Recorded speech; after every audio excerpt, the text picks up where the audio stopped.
Good afternoon, everyone. Welcome to Better Connecticut. I'm Kara Sundlin on this Wednesday. Happy to be here with Caitlin Francis. Scott's out way, taking a little time off. Yeah, good afternoon. How are you, Kara? I'm good.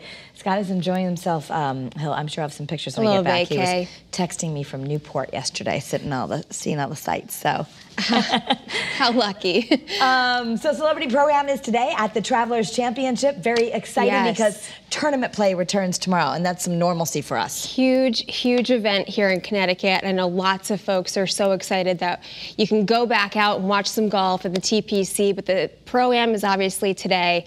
Lots of stuff is different this year, though. So we're talking about some changes, obviously due to COVID.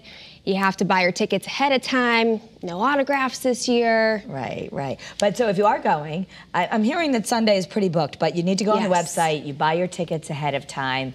But you can still go and have a great time with the family and celebrate being outside. It's great. It's a great venue, just with all we're going through. At least most of it's outdoors. It'll look a little different, but there's still some concession items. Still a lot of fun for the whole family. And we will be having full Travelers Championship coverage right here on Channel 3 if you want to watch it from the air conditioning of your own house. All the specials Joe Zone is doing. Yeah, and we've got, obviously we'll have lots of that coverage for the Celebrity Pro-Am coming up later this afternoon and this evening. I think Randy Edsall was playing. We've got some former Red Sox players who are Chris Berman, thank you. Who's going to be out there as well. All right, so take a look. This is what happens when you are in Thailand. Oh my goodness. So it was a herd of cows that ran on the loose there, just running all over. But the happy thing is that they made a break from a slaughterhouse. So I do hope that maybe it's like they knew. They're like, I'm out of here. They needed to get a move on and get on out of there. Yeah, unfortunately, this was in California, Pico Rivera last night. So 20 cows were seen running through.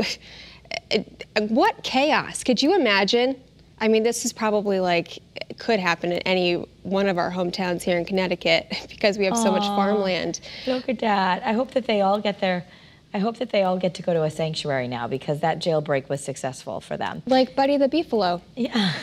And over in Thailand, I was saying Thailand for that, but I meant for this story, the hungry elephant that's coming up. It's a national park in Thailand, and there's this elephant that is really hungry, so he kind of just broke through the wall. It's someone's wall in their house. Look at that. In the kitchen. A woman awoke and was like, oh my gosh, there's an elephant in my kitchen. And he's hungry. He was rummaging through her kitchen. It's like, you know, that game that you played when you were a kid. I think they still make it, Hungry Hungry Hippos. Oh, right. It's the Hungry Elephant. Yep. Just looking for a snack. I don't know if he would find anything that he might like in that woman's kitchen. Aw, poor elephant. They're saying, wildlife officials saying that they're seeing, unfortunately, more and more of these kinds of encounters because people are developing on their natural habitats. Yeah, and it was so great when Cher actually managed to get the one loneliest elephant in the world to her. So I'm hoping maybe, you know, people can help more elephants. They need to be with their pack. They like to be with their pack. So this is a sign of progress. Over at MIT, there's a professor who's now going viral because he has a researcher who's also a new mother, and he allowed her to put a crib in the lab so that she can balance work and family. Isn't that fantastic? It's awesome. You got to have somebody who is there to support you, and this professor is doing that for their student. Yeah, so the woman has a daughter who was very young, and she's also married to someone who's also working in research.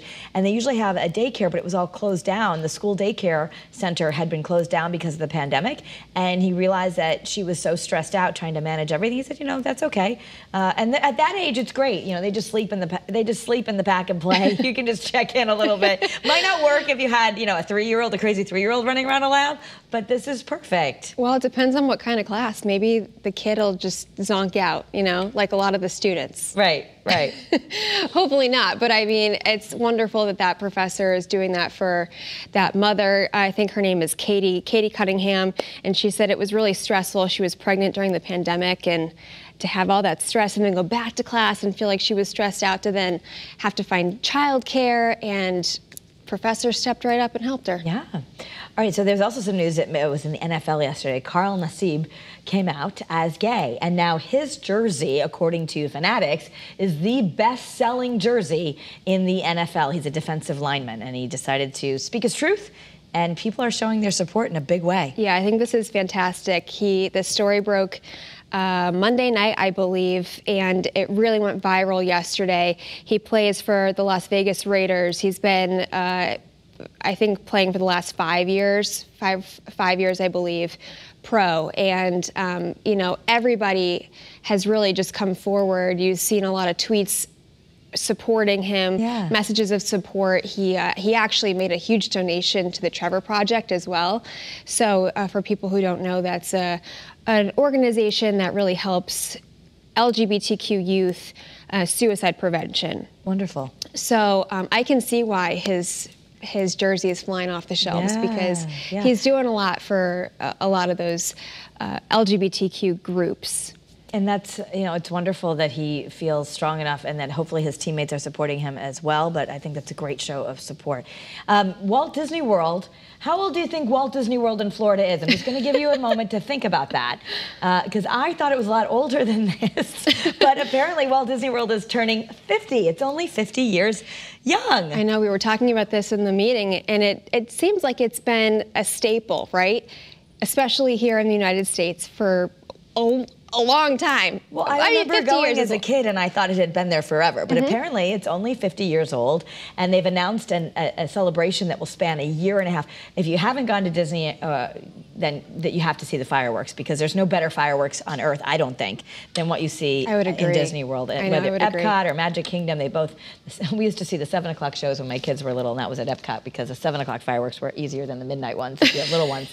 Or for adults, I think the 7 p.m. fireworks are perfect. It's a nice time, like right before or after dinner, depending on what your plans are. But so they got all kinds of events, and I think as the nation starts to come back and celebrate, what better place than if you're vaccinated and ready to travel in the next year and a half. Happiest place on earth. Yeah, go check it out. It's so fun. And that looks, I mean, talk about normalcy, right? Right. Going back out to one of the biggest theme parks in the country and having fireworks and celebrating 50 years. All right, what about this? Did you play, I know you did play Sonic the Hedgehog? Well, sure did. 30 years of, that's the gaming's most loved characters. The Hedgehog is out. He's 30 now. Isn't he cute? I can't believe he's 30. That makes me feel old. Talk about Disney turning 50. This makes me feel really old. Yeah, I played Sonic. My brother and I grew up playing Sonic the Hedgehog on Sega. Do you remember Sega Genesis? Of course, Sega, yeah. And then there was the Atari systems, all of that. And then Nintendo. I'm obviously, like, you know, you played Nintendo with Sonic, and then Mario was another one that you played on those kinds of gaming systems. But yeah, such a fun game and very iconic. Yes, so 30 years old. Everything 90s is cool again, including Dunkaroos. I'm learning my kids all have reinvented their, Dunkaroos. I'm like, Dunkaroos, those are back? You can get Dunkaroos at Big Y now. All right, Britney Spears. Speaking of the 90s. Her day in court. Yes, the 90s. It was 90s theme here. I remember back in the day, we just all wanted Britney's abs. You were doing Britney's workout. Everything Britney. So she has been struggling to get control of her life. She claims that she should be able to control her finances, and she's been in a war with her father for quite some time.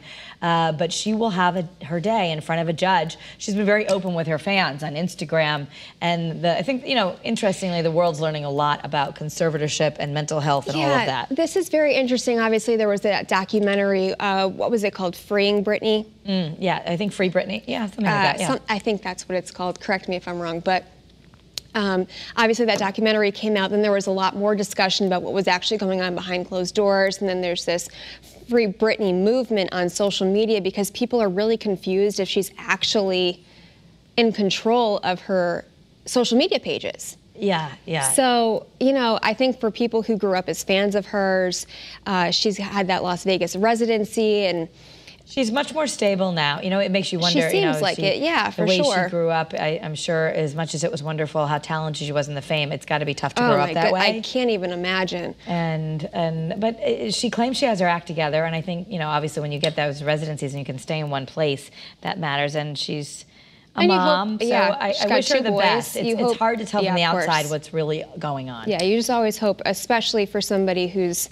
had such wild success and has such a huge fan group, you want somebody to do well for sure. Ed Sheeran, love him, and he's back with James Corden. They're back together again. He's going to have a week-long residency on The Late Late Show. That starts Monday. You get to have Ed Sheeran sing carpool karaoke, do some comedy segments. He's going to be debuting his new single. It's called Bad Habits. But that'll be a fun group to see them together.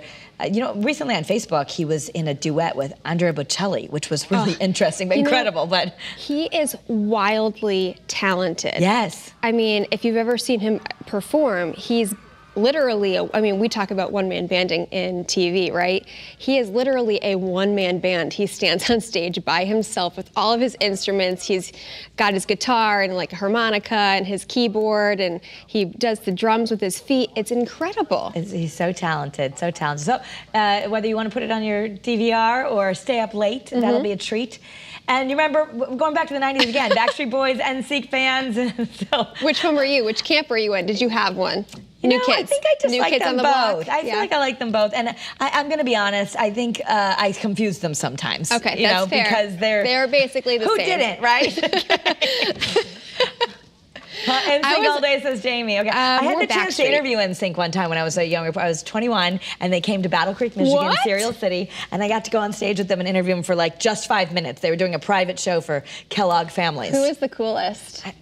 They were all just there. I was like, quick, and then they're like, all right, you're out of here. But I'm like fangirling on behalf of Kara. I'm like, who is the cutest? They got the choreography skills, so they're blending. They're going to be blending some of their choreography, their group. They're doing it all together. It's like a boy band dream. This is I think it's a boy band fan's dream. It's got AJ McLean, I think, Nick Carter, so Backstreet Boys, and then in the back, I think, if I can see, that's Joey Lance. Fatone, Lance Bass. And so NSYNC, so 2 members of each boy band, and they're collaborating just for TikTok. Yeah, and it's called Back Sync, they called it. They blended their names. I think we've created the ultimate collab. Look at them, though. They still totally have the moves. Look at them. They're great. They're fantastic. And I think almost every single one of them has been on Dancing with the Stars. Oh, they should. Look at them. They can clearly master the moves. It's awesome. Okay.